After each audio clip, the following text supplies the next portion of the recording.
اون طرف هم وستروس هست دوستا. سب کنم زوم کنم. اینجا وستروس. ما امروز آمدیم در جزیره بیورن. سب کنم بابام یک فیلم بگیرم اینجا.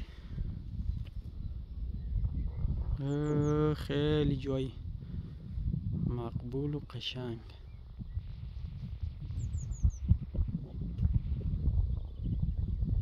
در چهار طرف دریایه.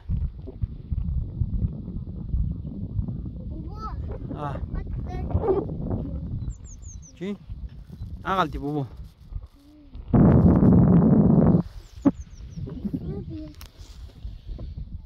پای بری پایین؟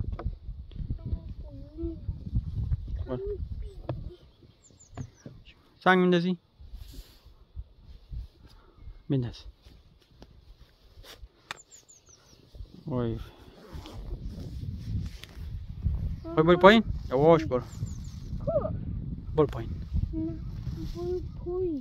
بشین اول دازیم بشین بعد برو. بشین بعد برو پایین. برو نه اول برو با مکم گرفته برو. یواش برو. اول کم آن دیگه مشت کن.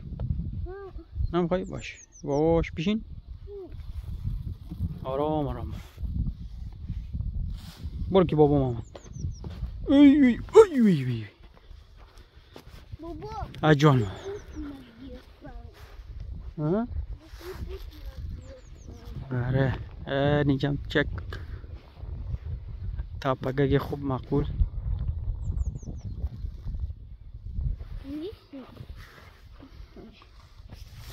بشین. چی بابا؟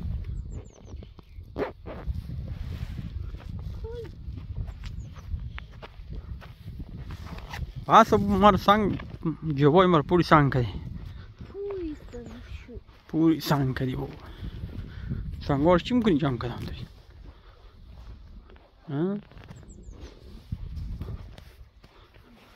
یعنی کلبه اگه این جور کرده که نمیدونم این مالی چی هست. مالی شاید پایه برقه.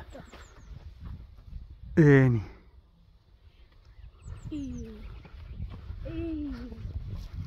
این مالی اسکیه. اینی هم چیزای اسکیه نفرها رو بالا پایین میبره. اینی